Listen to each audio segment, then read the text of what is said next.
ini kita sama-sama akan memperingati yaitu kelahiran Tuhan kita. Nah, Kak Rizka mau ajak kalian semua begitu berdiri. Kita mau sama-sama muji Tuhan, kita mau bersyukur karena Tuhan selalu memberikan kita hari yang baru. Ya, sama-sama tepuk tangan ya.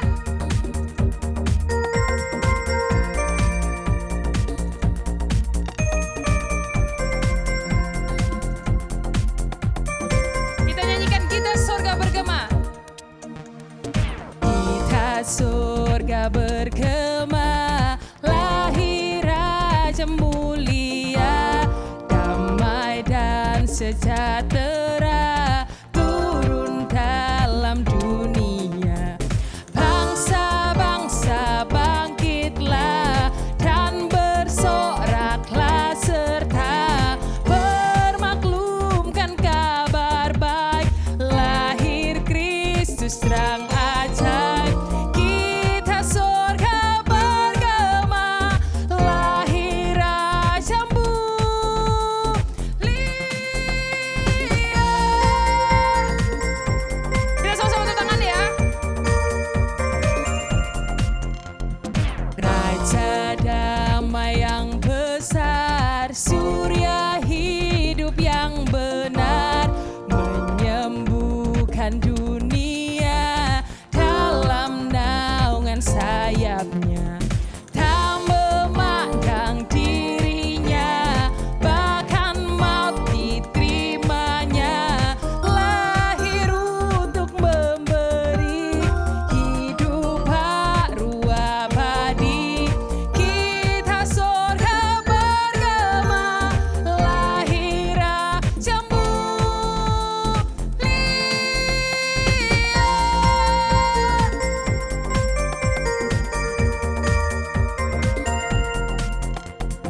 Bangsa-bangsa bangkitlah dan bersoraklah serta permaklumkan kabar baik, lahir Kristus terang ajaib. Kita surga bergema, lahir Raja mulia.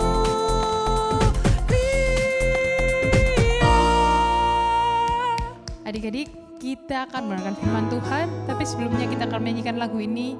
Kita mau percaya kepada Tuhan walau kadang itu sulit. Kalian bisa datang kepadanya kapan saja. Mari kita nyanyikan lagu ini sama-sama ya.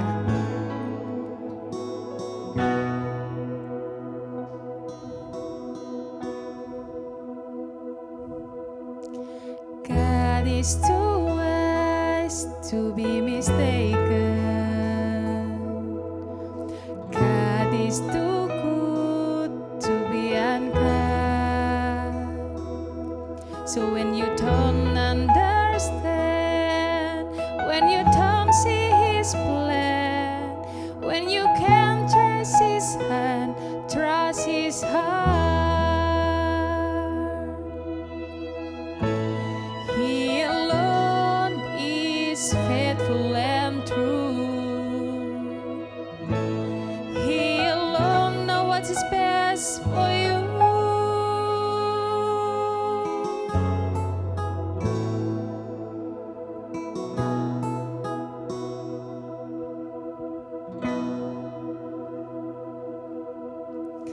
God is too wise to be mistaken. God is too good to be unkind. So when you don't understand, when you don't see His plan, when you can't trace His hand, trust His heart. Adik-adik, kita akan nyanyikan lagi lagu ini.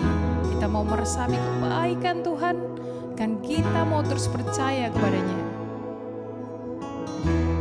Kita nyanyikan sama-sama dalam bahasa Indonesia ya.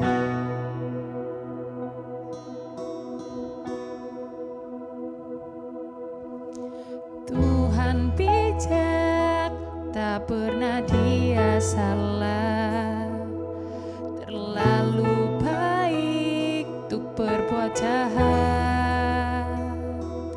Saat kau tak mengerti, Dia terasa jauh tetaplah percaya padanya. Dia setia dan benar. Dia berikan kau yang terbaik.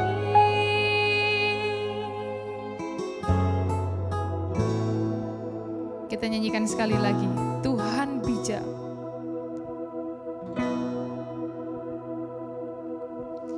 Tuhan bijak, tak pernah Dia salah. Terlalu baik untuk berbuat jahat. Saat kau tak mengerti, Dia terasa jauh. Tetaplah percaya padanya.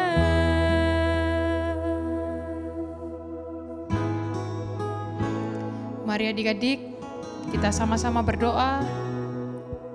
Kita mau lipat tangan, kita mau tutup mata. Tuhan Yesus, terima kasih untuk hari ini. Engkau sangat luar biasa dalam kehidupan kami. Penyertaan-Mu, kasih-Mu sempurna di dalam kehidupan kami. Tuhan, kami ingin selalu taat kepadamu. Kami ingin selalu menjadi kesayangan-Mu. Bantu kami Tuhan untuk kami mengerti apa yang Engkau mau.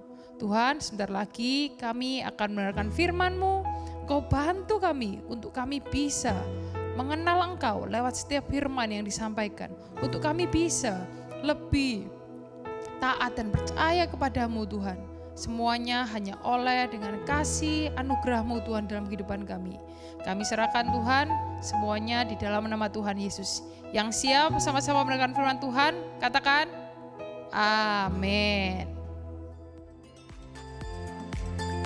Halo adik-adik, wah senang sekali bisa ketemu adik-adik lagi di Toko Roti Chef Willy. Hari ini Chef Willy mau cerita kalau sebenarnya Chef Willy itu suka bikin roti sebagai sarapan buat di keluarga. Nah hari ini Chef Willy mau tunjukkan cara membuat roti.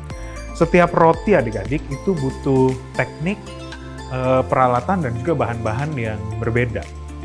Nah supaya roti yang akan dimakan di dalam keluarga itu siap, biasanya Chef Willy akan bangun beberapa jam sebelumnya untuk mempersiapkan adonan. Kemudian ditunggu beberapa jam supaya adonannya bisa mengembang.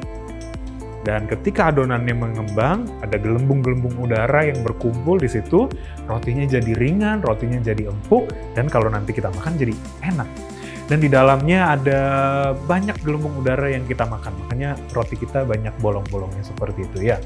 Nah tanpa gelembung udara ini adik-adik, rotinya akan jadi keras dan bantet, mungkin nggak enak kalau kita makan. Sama seperti salah satu tokoh Alkitab yang akan kita dengar ceritanya hari ini. Dia harus menunggu selama 2 tahun. Siapa dia? Dia adalah Yusuf. Sekali lagi, Chef Willy bukan yang akan menceritakan, tapi Chef Willy akan dibantu oleh Kak Vena. Mari kita dengarkan sama-sama ya.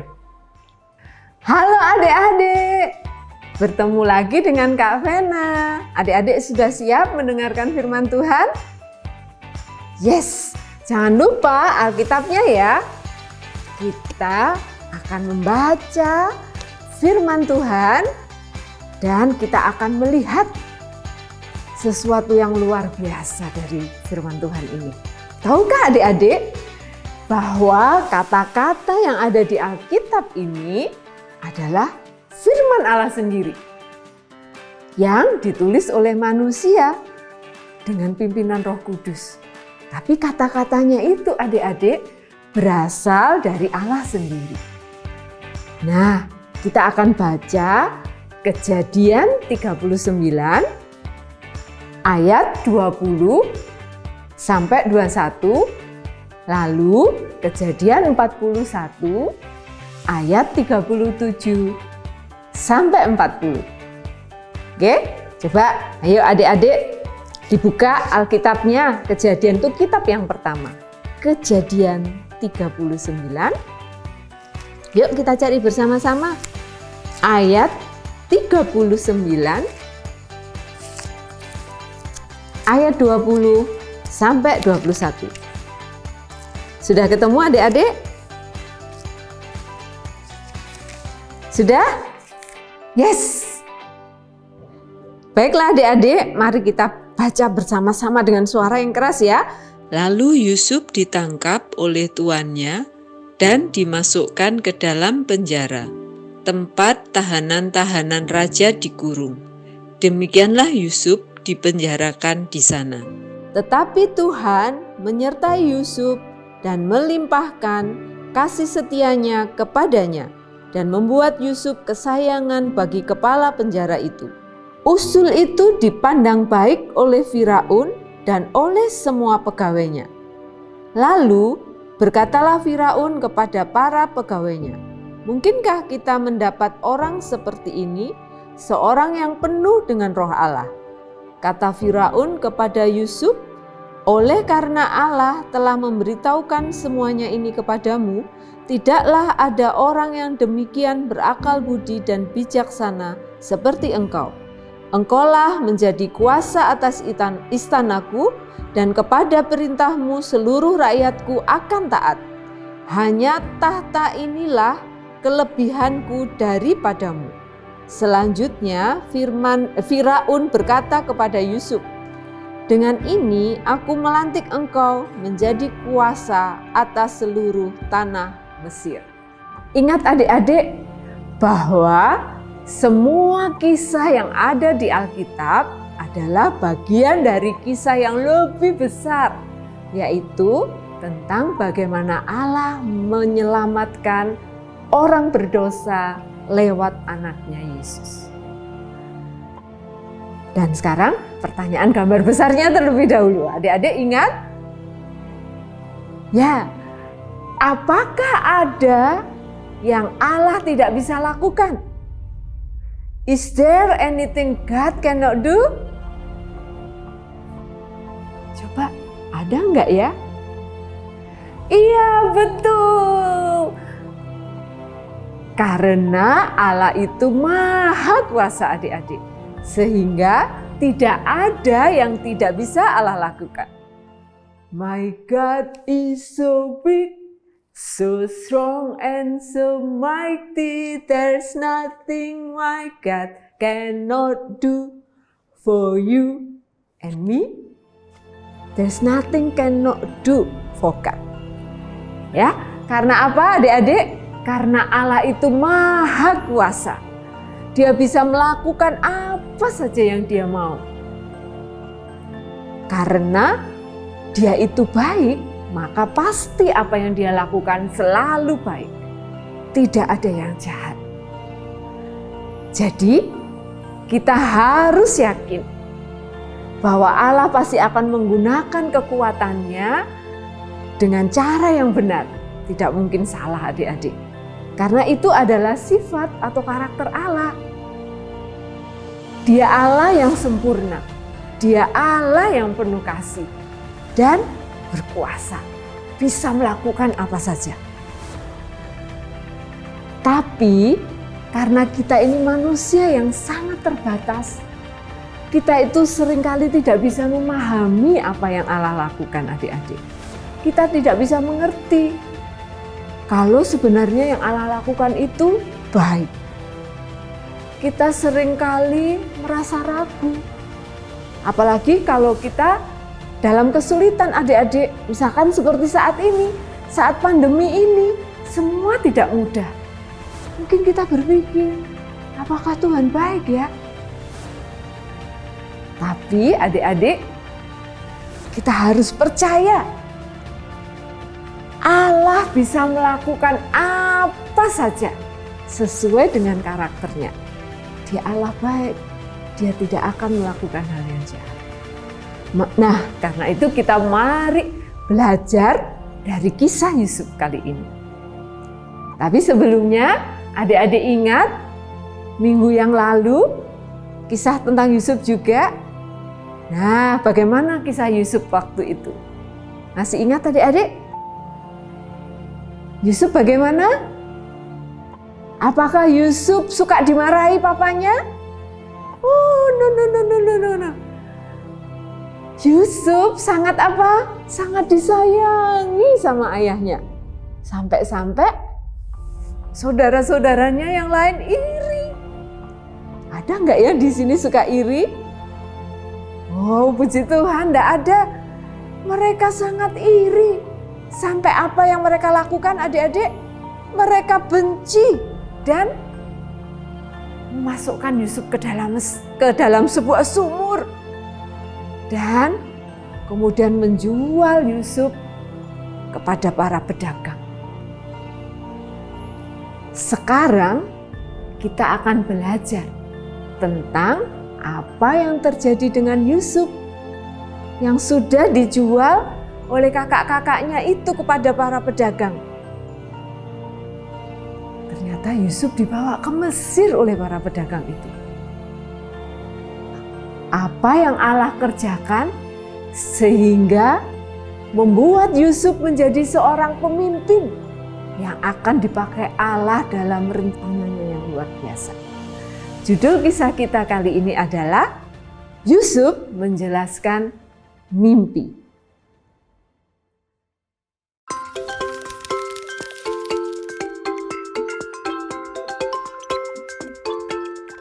The travelers who bought Joseph took him to Egypt and sold him to an Egyptian officer named Potiphar.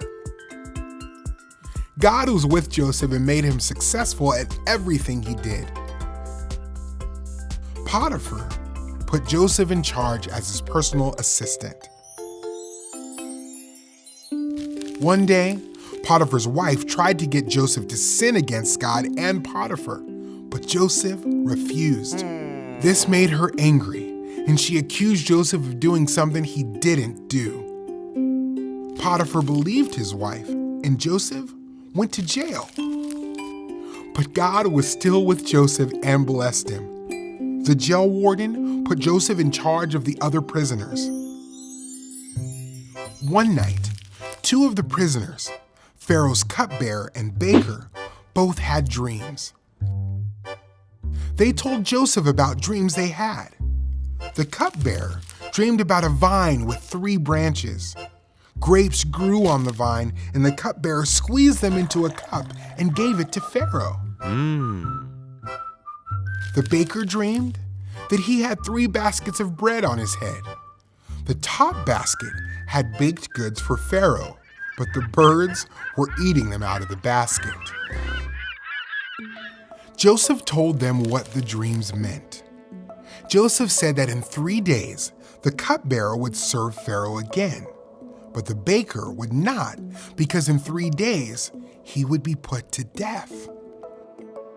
Joseph asked the cupbearer to remember him and to tell Pharaoh that he did not deserve to be in jail. The cupbearer did serve Pharaoh again, but he forgot about Joseph. 2 years later, Pharaoh had 2 dreams. Pharaoh saw 7 fat cows eaten by 7 skinny cows, and 7 fat heads of grain eaten by 7 thin heads. No one knew what these dreams meant. Finally, the cupbearer remembered Joseph. God told Joseph what Pharaoh's dreams meant, and Joseph explained the dreams to Pharaoh. The dreams represent 7 years when plenty of food will grow, followed by 7 years when no food will grow. You should choose someone to save food during the good years to use during the bad years. Pharaoh realized that God was with Joseph, so he made Joseph second in command in all of Egypt. No one was more powerful than Joseph, except for Pharaoh himself. Joseph stored away food during the good years. When the famine came, people from every land came to Egypt to buy grain from Joseph.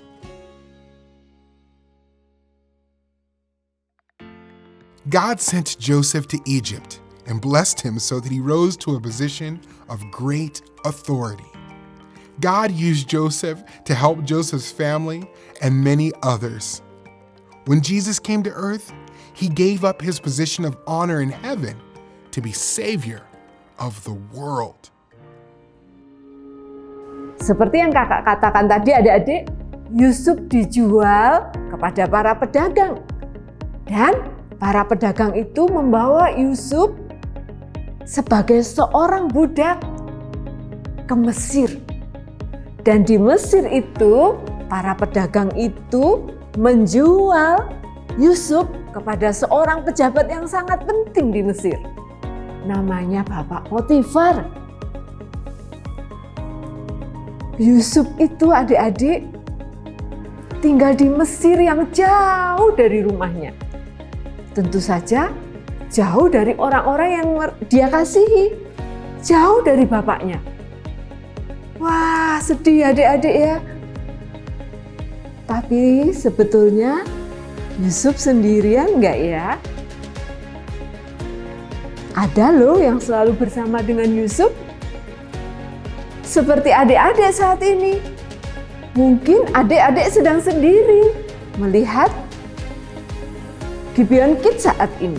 Tapi sebetulnya adik-adik tidak sendiri.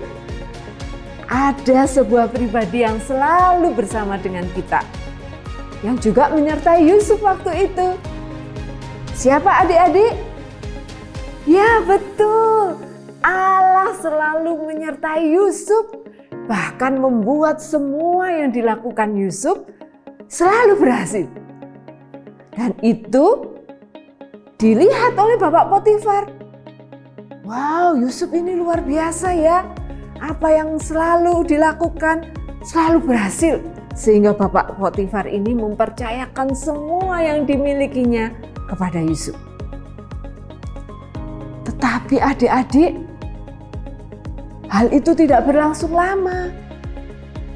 Istri Bapak Potifar itu mengajak Yusuf untuk melakukan perbuatan dosa. Ayo kalau adik-adik misalkan diajak teman-teman untuk berbuat dosa, mau enggak? Wah, puji Tuhan. Yusuf pun demikian adik-adik. Roh Kudus menolong Yusuf untuk menolak ajakan istri Potifar itu berbuat dosa. Yusuf menolaknya. Dan itu membuat istri Potifar marah adik-adik. Dia tidak terima. Lalu dia menuduh Yusuf melakukan perbuatan dosa. Dan dia laporkan kepada Bapak Potifar. Ganti Bapak Potifarnya yang marah. Dan dia memasukkan Yusuf ke dalam penjara. Padahal Yusuf tidak salah adik-adik. Tetapi kabar gembiranya, Allah tidak menghalangi Bapak Potifar ini ya, sudah meskipun Yusuf dimasukkan ke dalam penjara, hal itu tidak menghalangi Allah untuk tetap melakukan rencananya. Karena Allah selalu menyertai Yusuf dan memberkati Yusuf. Karena itu tidak lama-lama Yusuf pun dilihat oleh kepala penjara adik-adik. Yusuf pun kemudian dipercaya oleh kepala penjara untuk mengatur semua yang ada di penjara. Jadi dia tidak sama dengan para penjara yang lain yang tidak boleh kemana-mana. Dia bisa pergi kemana-mana untuk mengatur segala hal yang ada di penjara. Dan dia mengenal 2 orang yang dipenjara karena berbuat salah kepada Firaun. 2 orang ini adalah juru minum dan juru roti Firaun. Lalu suatu malam, 2 orang ini bermimpi adik-adik. Mereka menjadi sedih karena mereka tidak tahu arti mimpinya. Mereka menjadi galau adik-adik. Apa ya arti mimpiku ini? Adik-adik pernah bermimpi? Dan masih ingat mimpinya? Terus tidak tahu arti mimpinya? Mungkin itu bisa membuat adik-adik bingung juga ya. Sama dengan 2 orang ini. Mereka bingung, gelisah adik-adik. Dan Yusuf pun tahu. Kenapa kamu bingung? Lalu Yusuf bilang, coba ceritakan mimpimu. Juru minum menceritakan mimpinya. Dia bermimpi melihat satu carang anggur dengan 3 cabang. Lalu dia mengambil anggur itu dan memerasnya ke dalam gelas dan memberikan kepada Raja Firaun. Tetapi juru roti bermimpi membawa 3 bakul roti di atas kepalanya. Bakul yang paling atas berisi makanan untuk Firaun. Tapi adik-adik, semua dimakan oleh burung. Tuhan lalu memberitahu Yusuf apa arti mimpi itu. Dan Yusuf pun menjelaskan kepada mereka. 3 hari dari hari itu, juru minuman akan diampuni oleh Firaun. Dan kemudian bisa melayani Firaun lagi. Tapi yang juru roti akan dihukum mati adik-adik. Lalu Yusuf berpesan kepada juru minum, nanti kalau kamu sudah bebas, ingat aku ya, dan tolong sampaikan kepada Firaun bahwa aku ini tidak bersalah dan harusnya aku tidak ada di penjara. Nah, sepertinya ini sebuah cara ya adik-adik untuk Yusuf bisa keluar dari penjara.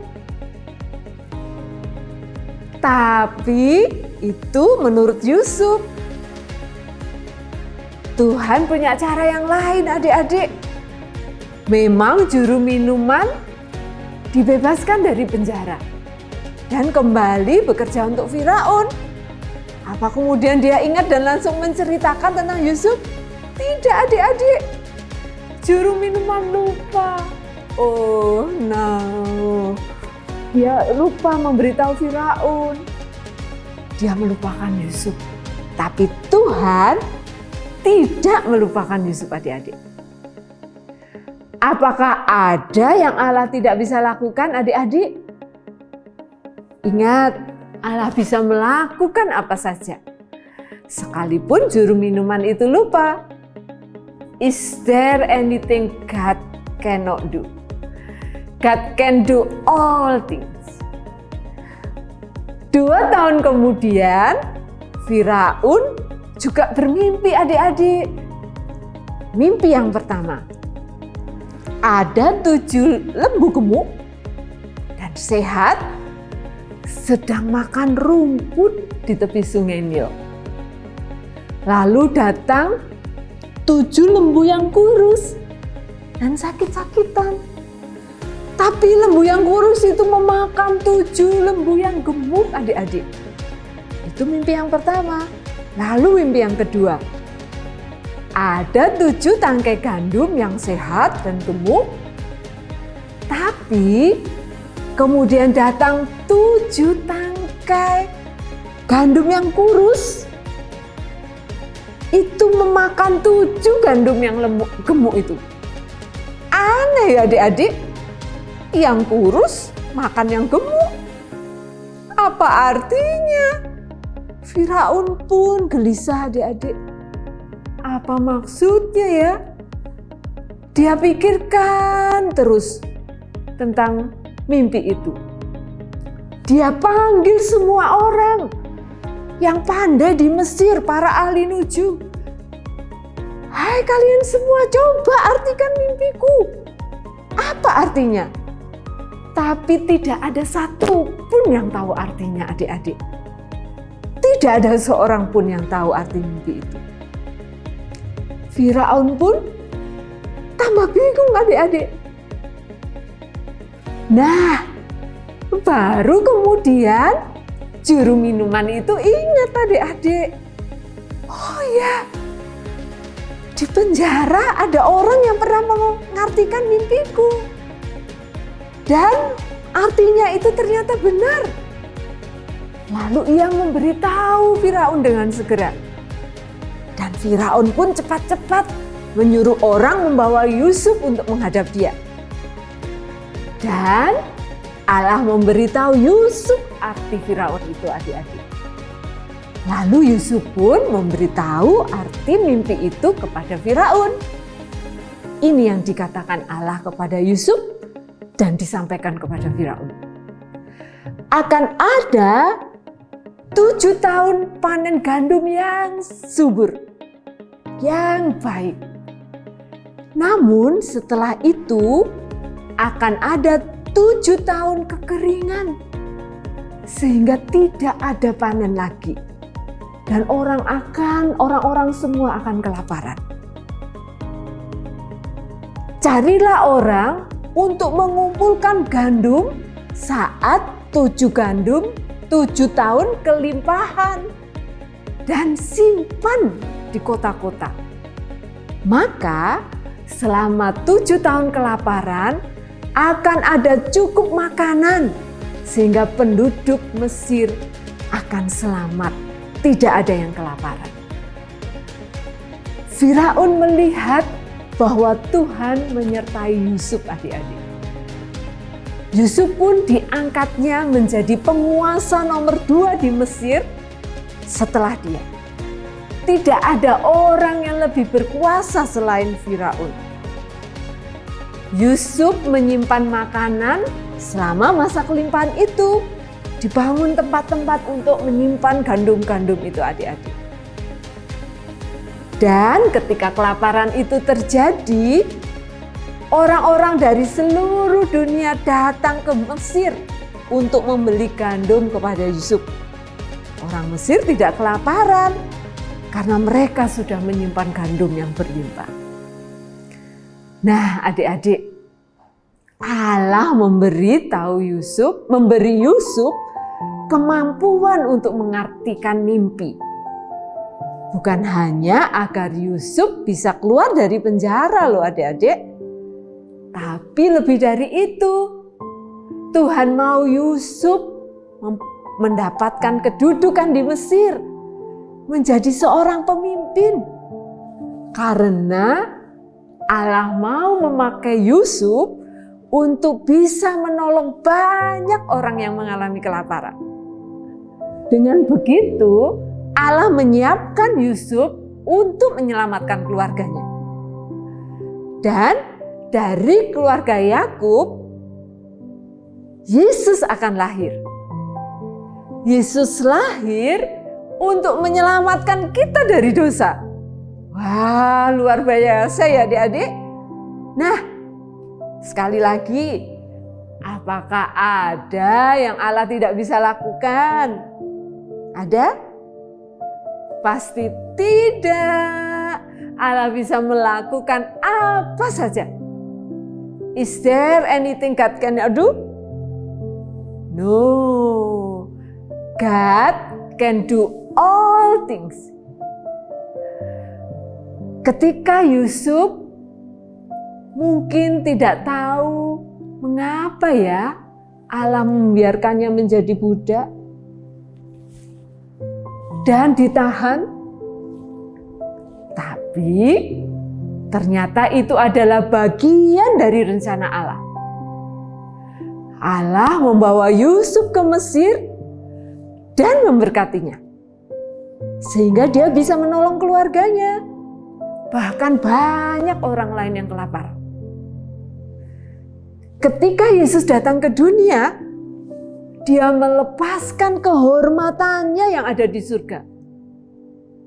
Dia lahir di sebuah kandang yang hina untuk menjadi penyelamat dunia. Yesus mati di kayu salib dan bangkit lagi untuk menyelamatkan kita semua dari dosa. Rencana Allah selalu bagi kemuliaannya dan kebaikan kita. Oke, ayat kuncinya ya adik-adik di dalam Hosea 13 ayat 4b. Dalam versi BMIK, Bahasa Indonesia Masa Kini.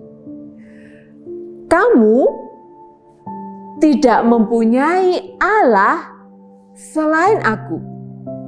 Akulah satu-satunya penyelamatmu. In English, Hosea 13 verse 4 ESV. You know, no God But me and beside me, there's no Savior. Apa yang Hosea tulis masih berlaku sampai sekarang adik-adik. Allah adalah Allah kita. Dan hanya Dia saja yang bisa menyelamatkan kita dari segala masalah. Dan terutama masalah yang terbesar, yaitu dosa kita. Ketika kita mengalami masalah yang tidak enak, mungkin adik-adik pernah mengalami masalah yang tidak enak. Atau sesuatu yang menyedihkan. Kakak nggak tahu. Mungkin ditinggal oleh orang-orang yang adik kasihi. Tentu saja itu sulit bagi kita untuk mempercayai bahwa Tuhan itu baik.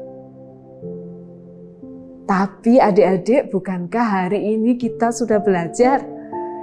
Meskipun kita tidak selalu bisa memahami cara Tuhan, kita bisa percaya bahwa Dia sedang mengerjakan sesuatu yang indah. Kita selalu bisa berdoa kepada Tuhan adik-adik saat kita tidak bisa mengerti. Kita minta Tuhan untuk selalu membimbing kita. Apakah ada yang Allah tidak bisa lakukan adik-adik? Ya, Allah bisa melakukan apa saja sesuai karakternya. Is there anything God cannot do? No. God can do all things according to His character. Oh adik-adik, ada sebuah pertanyaan nih yang masuk untuk Kak Vena. Pertanyaannya di dalam bahasa Inggris, tetapi Kak Vena mau bacakan di dalam bahasa Indonesia ya. Kak, di dalam Alkitab itu Allah berbicara kepada manusia melalui berbagai cara. Melalui mimpi, melalui semak belukar yang terbakar, juga melalui nabi-nabi. Kalau hari ini, dengan cara bagaimanakah Tuhan berbicara kepada saya? Nah, adik-adik, kalau dalam Perjanjian Lama, Tuhan berbicara dengan berbagai cara, seperti tadi yang adik-adik sebutkan, yang salah satu adik ini yang sebutkan. Tapi itu terkadang justru membuat sulit bagi kita dan orang-orang untuk mengerti bahwa itu adalah benar-benar Tuhan yang berbicara. Jangan-jangan manusia saja yang berbicara. Tapi adik-adik, kita bersyukur kalau hari ini, sekarang ini, Tuhan memberikan hadiah yang luar biasa untuk kita, yaitu Alkitab. Dengan Alkitab kita bisa mengetahui kalau Allah berbicara kepada kita, adik-adik. Kita bisa membacanya setiap hari. Dengan Alkitab kita yakin, kita bisa tahu bahwa Allah sedang berbicara kepada kita. Karena itu sangatlah tepat adik-adik kalau kita selalu menyediakan waktu yang terbaik dan sebanyak-banyaknya untuk sering membaca Alkitab. Bukan karena disuruh oleh mama atau papa atau kakak-kakak, tapi karena adik-adik tahu Allah ingin berbicara kepada adik-adik, sehingga adik-adik suka membaca Alkitab. Dengan demikian, kita bisa mengerti rencana Allah atas hidup kita. Kita akan bisa mengerti bahwa kita hidup untuk memuliakan Dia. Nah, adik-adik, Sampai di sini kisah firman Tuhan hari ini. Sekarang kita berdoa ya adik-adik. Lipat tangan dan tutup mata. Lipatlah tangan, tutup mata. Kita berdoa kepada Tuhan. Tuhan Yesus yang baik, terima kasih ya Tuhan untuk firman-Mu yang luar biasa hari ini. Biarlah Roh Kudus menolong kami untuk kami lebih memahami firman-Mu. Hari ini kembali kami diingatkan bahwa tidak ada yang tidak bisa Engkau lakukan. Engkau Allah bisa melakukan segala sesuatu. Dan selalu yang Engkau lakukan adalah yang terbaik. Dan itu juga selalu baik untuk kami. Terima kasih Tuhan, melalui cerita Yusuf ini kami belajar. Biarlah kami tetap mempercayai Engkau, sekalipun mungkin kami masuk di dalam masa-masa yang sulit, masa-masa yang tidak enak, masa-masa yang menyedihkan. Tapi biarlah kami terus mempercayai Engkau. Tuhan tidak pernah meninggalkan kami. Terima kasih ya Tuhan, Engkau memberkati setiap kami. Di dalam nama Tuhan Yesus, kami berdoa dan bersyukur. Amin. Oke adik-adik, sekarang kita ayat hafalan dulu ya. Adik-adik harus dengan sukacita dan semangat menghafal ayat. Oke, yuk. Hosea 13 ayat 4b. Kamu tidak mempunyai Allah selain Aku. Akulah satu-satunya penyelamatmu. Oke, sekali lagi adik-adik. Hosea 13 ayat 4b. Kamu tidak mempunyai Allah selain Aku. Akulah satu-satunya penyelamatmu. Oke, in English. Hosea 13 verse 4b. You know no God but me, and beside me there is no Savior. Once more, Hosea 13 4b. You know no God but me, and beside me there is no Savior. Nah adik-adik, sekarang kakak mau ingatkan 4M. Ayo, apa yang pertama? Betul, memakai masker. Yang kedua, menjaga jarak. Dan yang ketiga, selalu mencuci tangan. Dan ayo, apa yang terpenting? M yang keempat, selalu membaca firman Tuhan. Oke adik-adik, terima kasih adik-adik. Bye-bye, God bless you. See you next time. Happy Sunday.